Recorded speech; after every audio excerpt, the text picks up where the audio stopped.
Hey guys, this is Sadia Julekha and you're watching me on my official YouTube channel that is Sadia Julekha Official। So जैसे कि आपने thumbnail में already देख ही लिया है कि इस वीडियो में हम लोग डिस्कस करेंगे exercise 1.5 of chapter 1 which is the first chapter and the name of the first chapter is number system which is the first chapter of class 9th mathematics. So इस चैप्टर का हम लोग fifth exercise और fifth worksheet discuss करेंगे। So बिना देरी किए चलिए स्टार्ट करते हैं हमारा वीडियो। सो फर्स्ट क्वेश्चन जैसा आपको स्क्रीन पर दिख रहा होगा, फर्स्ट क्वेश्चन में क्या बोल रहा है that classify the following numbers as rational और इरैशनल नंबर्स। मीन्स आपको कुछ फर्स्ट क्वेश्चन का सब क्वेश्चंस दिया हुआ है, 5 सब क्वेश्चंस दिए हुए हैं। उन पांचों सब क्वेश्चंस को आपको क्लासीफाई करना है कि कौन सा आपका रैशनल नंबर है, कौन सा आपका इरैशनल नंबर है। सो फर्स्ट क्वेश्चन का फर्स्ट सब क्वेश्चन आपको जैसे दिख रहा होगा, क्या दिया हुआ है 2 माइनस रूट 5। ओके, सो आप जैसा देख सकते हो तो उससे मैंने क्या किया है कि 2 माइनस रूट 5 को भी मैंने दो पार्ट में कैटेगराइज कर दिया है। 2 को बोल दिया है कि वो रैशनल नंबर है और रूट 5 इरैशनल नंबर है। 2 आपका रैशनल नंबर क्यों बोल रही हूँ, क्योंकि आपको पता है 2 को हम लोग लिख सकते हैं 2/1। 2/1 लिखने का मतलब है कि हमने इसको रिप्रेजेंट कर दिया p/q के फॉर्म में, where q is not equal to 0 and also p and q are integers. Okay, so ये कंडीशन सेटिस्फाई कर गया रैशनल नंबर होने का। और रूट 5 को इरैशनल नंबर क्यों बोला है, क्योंकि आपका रैशनल नंबर कब बनता है, जब कोई भी इंटीजर है, 1 भी एक इंटीजर है आपका, 2 भी एक इंटीजर है, 100 भी आपका एक इंटीजर है। सो ये सारे इंटीजर्स वैल्यू जब रहते हैं आपका, तब वो आपका रैशनल नंबर रहता है। बट अगर कोई रूट वैल्यू है, रूट वैल्यू का मीन्स जैसे रूट 5 है तो रूट 5 का स्क्वायर रूट आप निकालिएगा तो वैल्यू जो आएगा वो पॉइंट में आएगा और वो रिपीटेड वैल्यू होगा। मीन्स उसका टर्मिनेटिंग वैल्यू नहीं होगा, वो टर्मिनेट नहीं होगा किसी पॉइंट में। मतलब उसका जो वैल्यू आएगा 2 पॉइंट समथिंग आएगा उसका वैल्यू, और वो टर्मिनेट नहीं होगा। अगर वो टर्मिनेट हो जाता तो वो रैशनल नंबर बन जाता, लेकिन टर्मिनेट नहीं हो रहा है इसलिए वो उसको मैंने इरैशनल नंबर कंसिडर किया। अब आप खुद से सोचो कि एक रैशनल नंबर से आप इरैशनल नंबर को सब्ट्रैक्ट करोगे तो आपको रिजल्ट क्या मिलेगा, इरैशनल नंबर ही रिजल्ट आपको मिलेगा। तो आपका ये आंसर क्या हो जाएगा, आपका इसका फर्स्ट का आपका आंसर हो जाएगा इरैशनल नंबर। फर्स्ट आपका इरैशनल नंबर हो जाएगा, वही चीज़ मैंने यहाँ पे लिखा है। ओके, अब सेकंड क्वेश्चन का मैंने यहाँ पर सॉल्व किया। सेकंड क्वेश्चन आपको दिख रहा होगा, सेकंड क्वेश्चन आपका क्या है 3 प्लस रूट 23 माइनस रूट 23। अगर आप ब्रैकेट खोल दोगे तो आपका क्या हो जाएगा 3 plus root under 23 minus root under 23। तो ये आपका कैंसिल आउट हो गया, बच गया आपका 3। तो 3 आपका रैशनल नंबर है, तो ये आपका रैशनल नंबर हो गया। अब थर्ड क्वेश्चन आपको जैसे दिख रहा होगा, थर्ड क्वेश्चन क्या है 2 रूट 7 डिवाइडेड बाय 7 रूट 7। अब इसको आप अगर लिखोगे p/q के फॉर्म में, तो p/q के फॉर्म में दिया ही हुआ है, तो रूट 7 आपका कैंसिल आउट हो गया, बच गया आपका 2/7। तो 2/7 को आप p/q के फॉर्म में भी रिप्रेजेंट कर सकते हो, where q is not equal to 0 and p and q both are integers. So आपका ये रैशनल नंबर बन गया। ओके, देन आपका फोर्थ सब क्वेश्चन है 1/√2। अब 1/√2 आपका क्या है, तो 1 आपका रैशनल नंबर है, नीचे वाला आपका इरैशनल नंबर है, तो ओवरऑल आपका जो आंसर आएगा वो इरैशनल नंबर ही आएगा। ओके, एंड फिफ्थ सब क्वेश्चन जो आपका है वो आपका क्या है 2 है, तो 2 आपका रैशनल नंबर होगा। सेकेंड क्वेश्चन में आपका क्या बोल रहा है कि simplify each of the following expression. Means आपको कुछ एक्सप्रेशंस दिए हुए हैं, उसको आपको सिंप्लीफाई करना है। सिंप्लीफाई करना मीन्स क्या होता है कि कोई आपको एक बिग एक्सप्रेशन दिया हुआ है या कॉम्प्लिकेटेड एक्सप्रेशन दिया हुआ है, उसको आपको सिंप्लीफाई करना है। मीन्स सिंपलर फॉर्मेट में लाना है, जितना भी आप सिंपल फॉर्मेट में ला सकते हो उतना, तो उसको बोलते हैं सिंप्लीफाई करना किसी भी एक्सप्रेशन को। अब जैसे आपको फर्स्ट क्वेश्चन दिख रहा होगा सब क्वेश्चन की, फर्स्ट सब क्वेश्चन क्या है 3 प्लस रूट 3 ब्रैकेट में देन उसके बाद ब्रैकेट में 2 प्लस रूट 2। अब इसको आपको सिंप्लीफाई करना है, तो आप इसको सिंप्लीफाई कैसे करोगे, तो आप सिंप्लीफाई करने का आपका मीन्स एक्सप्रेशन जो है, तो आप एक बार क्या करो, आप ऐसे कर सकते हो 3 इंटू 2 मीन्स एक बार 3 को 2 से मल्टीप्लाई कर दिया, एक बार 3 को रूट 2 से मल्टीप्लाई कर दिया। तो मैंने वही चीज़ किया है कि मैंने 3 को ए ले लिया, रूट 3 को बी ले लिया, 2 को सी ले लिया और रूट 2 को डी ले लिया। अब मैंने क्या किया कि ए को एक बार सी से मल्टीप्लाई, ए को एक बार डी से मल्टीप्लाई, उसी तरह से बी को एक बार सी से मल्टीप्लाई, उसी तरह से बी को एक बार डी से मल्टीप्लाई। तो एट लास्ट मेरा वैल्यू क्या आ जाएगा, A C plus A D plus B C plus B D. अब आप एक्चुअल में जो मैंने वेरिएबल्स लिए उसके जगह पे आप नंबर्स को पुट कर दोगे तो आपका क्या आ जाएगा, 3 इंटू 2 3√2 प्लस 2√3 प्लस √6। तो आपका आंसर आ जाएगा 6 प्लस 3√2 प्लस 2√3 प्लस √6। अब इससे ज़्यादा सिंप्लीफाई ये नहीं हो सकता, इसीलिए ये आपका आंसर हो गया। ओके, सेकेंड सब क्वेश्चन आप देखो। सेकेंड सब क्वेश्चन में क्या है, 3 प्लस √3 ब्रैकेट देन 3 माइनस √3। अब इसको भी आप ये कर दो वेरिएबल में करने से क्या होता है कि आपको पहचानने में ईजी हो जाता है। तो ये आपका ए हो गया, ये आपका बी हो गया। तो ए प्लस बी एक बन रहा है, एक आपका ए माइनस बी बन रहा है। तो आपने अलजेब्रा में पढ़ा होगा लास्ट ईयर कि ए प्लस बी इंटू ए माइनस बी क्या होता है, ए का होल स्क्वायर माइनस बी का होल स्क्वायर। वही चीज़ मैंने यहाँ पे लिखा हुआ है। तो दो वे है सॉल्व करने का, या एक तो ये आपका हो गया फॉर्मूला बेस्ड तरीका जिसमें आपने ए का स्क्वायर कर दिया तो 9 और बी का स्क्वायर आपका √3 का स्क्वायर 3 हो गया, तो 9 माइनस 3 आपका 6 आंसर आ गया। दूसरा वे वही है जो हमने फर्स्ट सब क्वेश्चन में किया था कि ए इंटू ए, फिर ए इंटू माइनस बी, फिर B into B into A, then B into minus B, वैसे करके। तो दोनों वे से आपका आंसर सेम ही आएगा। थर्ड सब क्वेश्चन आपका क्या है, √5 प्लस √2 का होल स्क्वायर। अब ये आपका क्या है, ए हो गया, ये आपका बी हो गया। तो ए प्लस बी का होल स्क्वायर का फॉर्मूला क्या होता है, A square plus B square plus 2ab। वही चीज़ मैंने यहाँ पे कर दिया। तो उसका स्क्वायर आप करोगे तो 5 प्लस 2 प्लस 2√10, तो आपका आ गया 7 प्लस 2√10। ये आपका आंसर हो गया। अब आपका फोर्थ सब क्वेश्चन क्या है, √5 माइनस √2 और √5 प्लस √2। तो यहाँ पर भी आपको जो फॉर्म दिख रहा है वो क्या चीज़ का है, a minus B into A plus B. तो ये इसका क्या हो जाएगा, सिंप्लीफाई जब करोगे तो a का होल स्क्वायर माइनस बी का होल स्क्वायर। तो ये आपका हो गया √5 का होल स्क्वायर माइनस √2 का होल स्क्वायर। तो आंसर आपका आ गया 3। क्वेश्चन में आपका क्या है कि represent represent 9 root under 9.3 on the number line. तो अभी तक आपने क्या सीखा है कि इंटीजर को कैसे रिप्रेजेंट करते हैं नंबर लाइन पे इंटीजर्स को कैसे रिप्रेजेंट करते हैं ये आपको पता है। एक्सरसाइज 1.4 में मैंने आपको बताया था कि 3.765 जैसा कुछ वैल्यू था, उसको आप कैसे रिप्रेजेंट कर सकते हो नंबर लाइन पे। मीन्स अगर आपको डेसिमल वैल्यू दिया हुआ है तो उसको आप कैसे नंबर लाइन पे रिप्रेजेंट कर सकते हो, वो मैंने बताया था।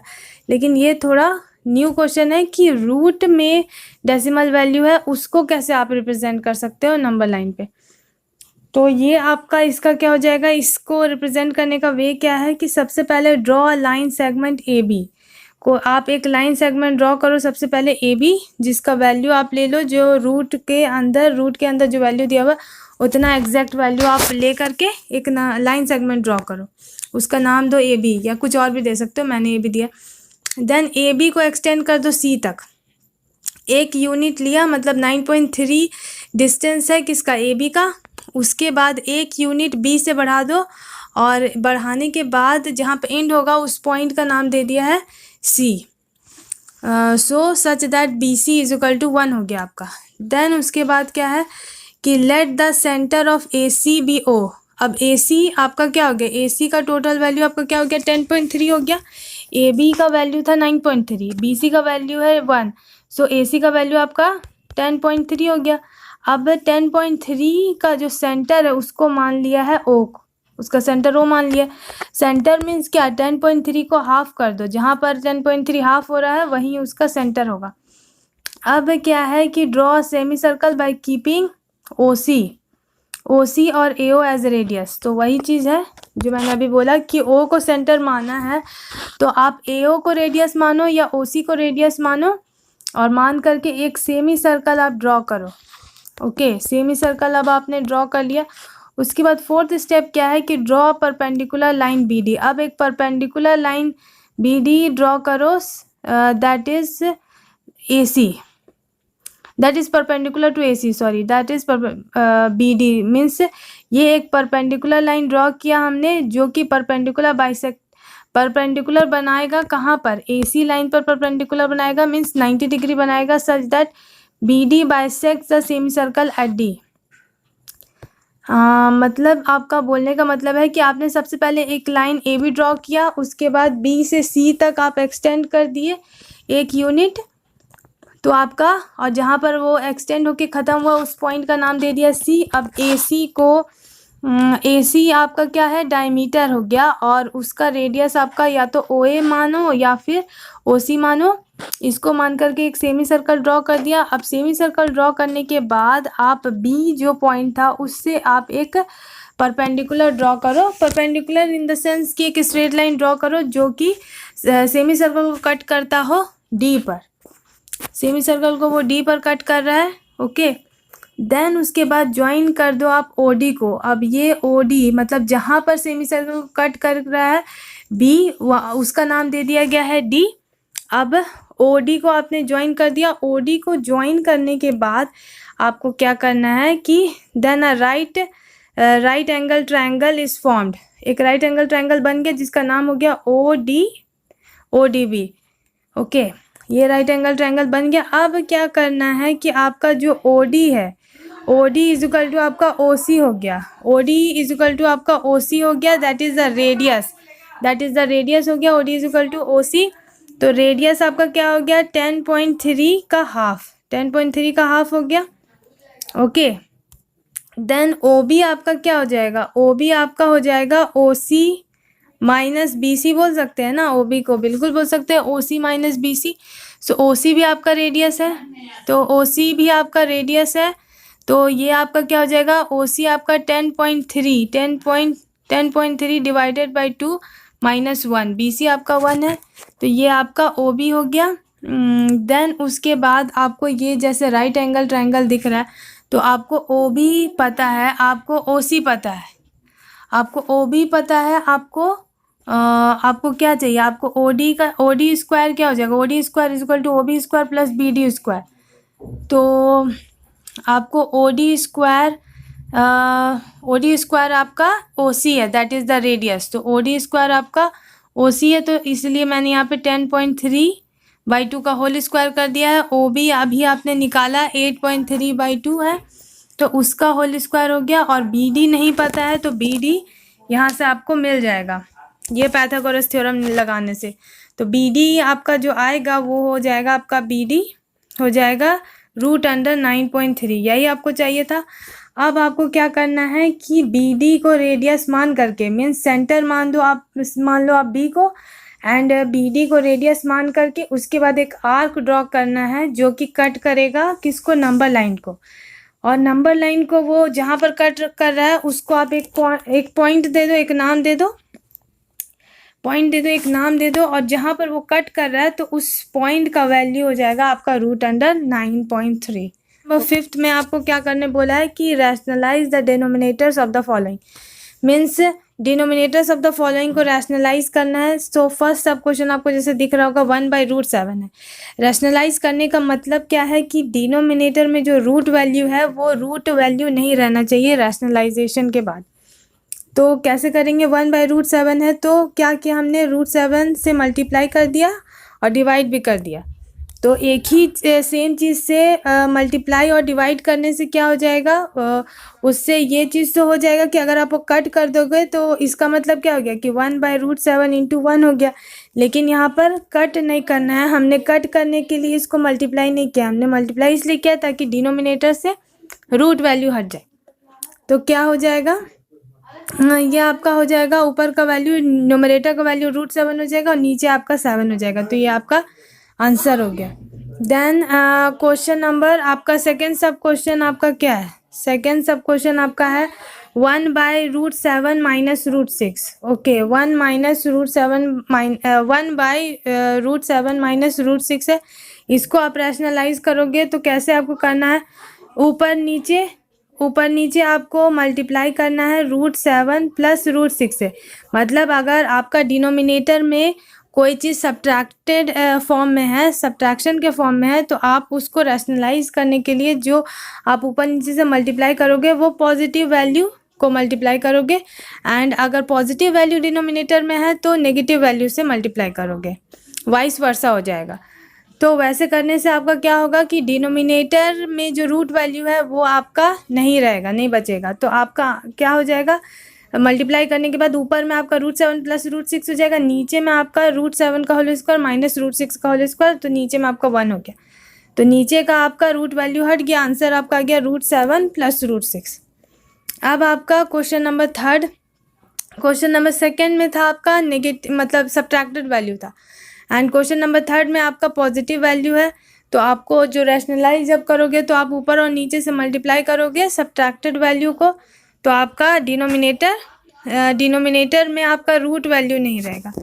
तो क्या हो जाएगा आपका √5, न्यूमरेटर आपका हो गया √5 माइनस √2, डिनोमिनेटर हो गया आपका √5 का होल स्क्वायर माइनस √2 का होल स्क्वायर, ये आपका 5 माइनस 2 दैट इज 3 हो गया।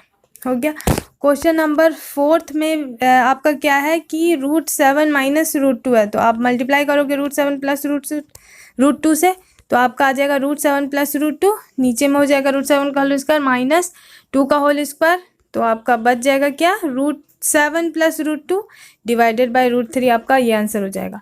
आई होप कि ये वीडियो आपके लिए हेल्पफुल रहे एंड जो भी मैंने बताने की कोशिश की है वो आपको समझ में आए, and you can definitely ask your doubt in the comment section below. Okay, then thank you.